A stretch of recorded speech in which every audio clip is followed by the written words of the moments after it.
السلام علیکم ورحمۃ اللہ وبرکاتہ۔ کیسے ہیں آپ سب لوگ؟ امید کرتی ہوں آپ سب لوگ خیریت سے ہوں گے۔ شروع کرتی ہوں اللہ کے بابرکت نام سے جو بڑا مہربان اور نہایت رحم کرنے والا ہے۔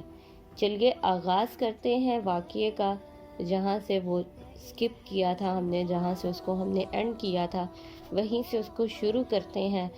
اور امید کرتی ہوں میری پیاری بہنوں کو اور پیارے بچوں کو یہ واقعہ بہت پسند آ رہا ہوگا اور آپ سب نے بہت انٹرسٹ لے کے اسے سنا بھی ہوگا، اور امید کرتی ہوں کہ آپ سب لوگ اپنی غلطیوں پر نظر ڈالیں گے اور ان کو درست کرنے کی کوشش کریں گے۔ جو بچے اپنے والدین کے نافرما بردار ہیں، جو فرما بردار نہیں ہیں، جو اپنے والدین کی بات نہیں مانتے، تو پیارے بچوں کوشش کیجئے، اپنے آپ کو تبدیل کر لیجئے اللہ کی رضا کے لیے، ہمارے نبی پاک صلی اللہ علیہ وآلہ وسلم کی بتائی گئی سنتوں کے لیے۔ آپ کا اس میں کچھ بھی نہیں جائے گا، یہاں تک کہ آپ کا تو اچھا ہی ہوگا، کیونکہ اگر آپ اپنے والدین کی خدمت کر رہے ہیں، ان کے ساتھ اچھا سلوک کر رہے ہیں، ان کی بات مان رہے ہیں، تو اس دنیا میں بھی آپ کو دعائیں ملیں گی اور آخرت میں اس کے انعامات الگ ہیں آپ کے لیے۔ تو چلیے اس واقعے کو وہیں سے آغاز کرتے ہیں۔ علقمہ کے بارے میں ہم سب سن رہے تھے کہ ان کی طبیعت خراب ہوئی اور انہوں نے اپنی وائف کو، اپنی بیوی کو ہمارے پیارے نبی صلی اللہ علیہ وآلہ وسلم کی خدمت میں بھیجا۔ یہ سب آپ نے سنا۔ اب ہم وہیں سے سٹارٹ کرتے ہیں جہاں سے ہم نے اس واقعے کو چھوڑا تھا۔ نبی پاک صلی اللہ علیہ وآلہ وسلم کے پاس جب علقمہ کی ماں تشریف لے کر آئی تو نبی پاک صلی اللہ علیہ وآلہ وسلم نے ان سے پوچھا کہ علقمہ کیسا تھا، سچ سچ بیان کرنا ہے کہ وہ کیسا رہا ہے، اس کا رویہ آپ کے ساتھ کیسا رہا ہے۔ تو انہوں نے، علقمہ کی والدہ نے بتایا کہ وہ نمازیں بھی بہت پڑھتا تھا، روزے بھی بہت رکھتا تھا، خیر خیرات بھی بہت کرتا تھا۔ تو تب نبی پاک صلی اللہ علیہ وآلہ وسلم نے پیارے بچوں یہ پوچھا علقمہ کی ماں سے کہ کیا آپ اس سے خوش ہیں؟ شاید میری پیاری بہنوں کو بھی یہ بات سمجھ آ گئی ہوگی۔ آج ہماری نوجوان نسل کو بہت زیادہ ضرورت ہے دین سیکھنے کی۔ آج کل کے نوجوان اس چیز کو نہیں سمجھتے۔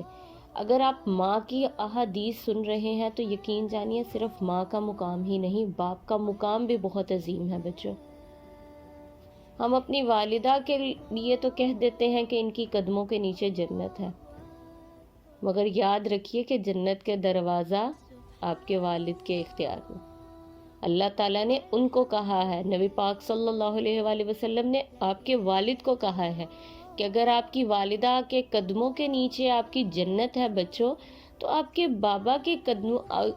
بابا اس جنت کا دروازہ ہیں آپ کے لیے۔ اب جنت کے اندر بھی آپ تبھی داخل ہوں گے جب آپ اس دروازے کو کراس کریں گے۔ تو بچوں کراس تو تب ہوگا نا جب آپ اپنے بابا کی بات مانیں گے، اپنے بابا کے ساتھ اچھا بیہیو کریں گے۔ تو کوشش کیجئے، خود کو تبدیل کیجئے، جتنا ہو سکے دین سے دل لگائیں، اللہ تعالیٰ کی بتائے ہوئے احکامات پر چلیں۔ دین آپ کی زندگی بہت آسان کر دیتا ہے۔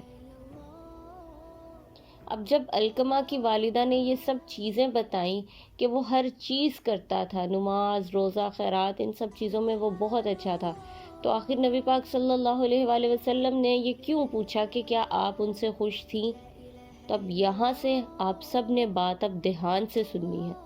اب ہم سب کے لیے ایک بات آ رہی ہے، ہم سب اولاد کے لیے، وہ چاہے ہماری اولاد ہو یا ہم اپنے والدین کی اولاد ہوں۔ پیاری بہنوں، یہ ہمارے لیے بھی ہے اور بچوں کے لیے بھی ہے۔ اس نے جواب دیا، علقمہ کی ماں نے جواب دیا، یا رسول اللہ صلی اللہ علیہ وآلہ وسلم، میں ہمیشہ اس کی طرف سے رنجیدہ رہی ہوں، مجھے ہمیشہ اس کی طرف سے تکلیف ہی ملی ہے۔ جب علقمہ کی ماں سے نبی پاک صلی اللہ علیہ وآلہ وسلم نے یہ پوچھا کہ آپ خوش ہیں، تو انہوں نے بتایا کہ اللہ کے رسول صلی اللہ علیہ وآلہ وسلم، یا اللہ کے رسول صلی اللہ علیہ وآلہ وسلم، میں تو اس کی طرف سے ہمیشہ رنجیدہ رہی ہوں۔ اس کی طرف سے ہمیشہ مجھے تکلیف ہی ملی ہے،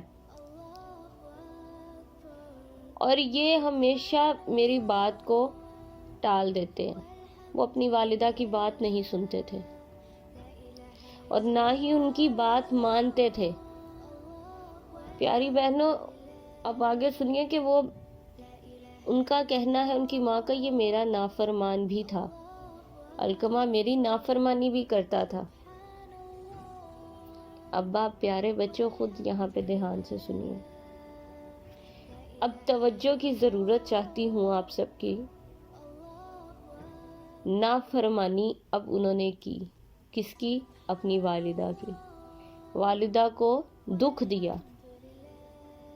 آج ہم پیاری بہنوں، ہماری والدہ ہماری کوئی بات نہ سنے یا ان سے وہ چیز نہ ہو سکے جو وہ کر سکتی ہیں ہمارے لیے، تو ہم انہیں جھڑک دیتے ہیں، ہم غصے سے بول پڑتے ہیں کہ بھئی آپ سے تو یہ ہو ہی نہیں سکتا، آپ کر ہی نہیں سکتی، آپ ایسے، آپ یہ وہ۔ تو تھوڑا اپنا ذہن قرآن کی طرف لے کر آئیے، نبی پاک صلی اللہ علیہ وآلہ وسلم کی احادیث کی طرف لے کر آئیے، اور اگر آپ کی والدہ آپ کو کوئی چیز سمجھائے اور ان سے آپ کا وہ کام نہ ہو سکے، تو پیارے بچوں اور میری پیاری بہنوں، غصہ نہیں کرنا، اچھے سلوک اور نرمی کے ساتھ پیش آئیں اپنے والدین کے ساتھ۔ اب علقمہ نے ہر چیز کی، اللہ تعالیٰ کی طرف جو فرائض تھے وہ سب انجام دیے، لیکن کیا کرتے تھے؟ وہ اپنی والدہ کی نافرمانی کرتے تھے، اپنی والدہ کی کوئی بات نہیں سنتے تھے، ان کو تکلیف دیتے تھے، ان کی ہر بات کو رد کرتے تھے۔ آپ نے فرمایا تیری یہی ناراضگی اس کے منہ سے کلمہ شہادت نہیں نکلنے دیتی۔ اللہ اکبر! غور و فکر کیجئے، ایک مومن اپنی موت کلمے پہ مانگتا ہے کہ یا اللہ جب بھی میرا وقت قریب آئے، جب بھی مجھے موت آئے تو مجھے کلمہ نصیب کرنا۔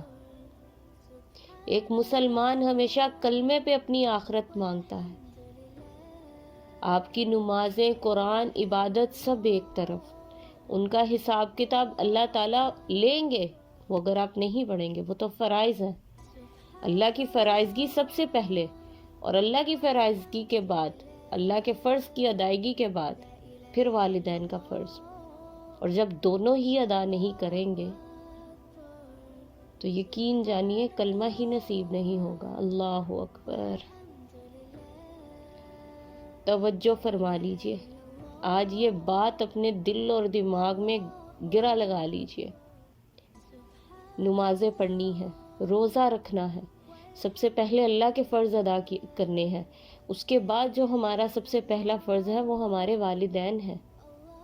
ہمیں اپنے والدین کی نافرمانی نہیں کرنی۔ اب علقمہ نے ہر چیز کی، لیکن ایک ماں کی نافرمانی نے ان کو کلمہ طیبہ تک نہ جاری ان کے منہ سے ہو سکا۔ ان کی ناراضگی، ان کی والدہ ان سے ناراض تھیں۔ آج ہمیں فرق ہی نہیں پڑتا، ہماری والدہ ہم سے 6 ماہ ناراض رہے، وہ 2 دن ناراض رہے، وہ 1 گھنٹہ ناراض رہے۔ یقین جانیے آج کل کے تو نوجوان لڑتے ہیں اور ناراض ہو کر گھر سے چلے جاتے ہیں، ان کو یہ فکر بھی نہیں ہوتی کہ ان کے پیچھے ان کی والدہ کا، ان کے والد کا کیا حال ہو رہا ہوگا۔ اگر ہم سب یہ چاہتے ہیں کہ ہماری آخرت جو ہے اور ہمارا جو وقت آئے تو وہ ایمان پہ ہو، ہمارا خاتمہ ایمان پہ ہو، آخرت میں جب اللہ تعالیٰ کے سامنے ہم حاضر ہوں تو ہمیں شرمندگی کا سامنا نہ کرنا پڑے، جنت میں ہمیں نبی پاک صلی اللہ علیہ وآلہ وسلم کا ساتھ نصیب ہو، تو یہ ساتھ ایسے ہی تو نہیں مل جائے گا۔ اگر آپ کہیں پہ جاب کرتے ہیں تو آپ کہتے ہیں جی ہم کام کر رہے ہیں، اب ہمیں سیلری مل رہی ہے، وہ کون دے رہا ہے؟ اللہ دے رہا ہے، ہر چیز دینے کا اختیار اللہ کے پاس ہے۔ آپ یقین جانیے اللہ رزق نہیں چھینتا، سجدوں کی توفیق چھین لیتا ہے۔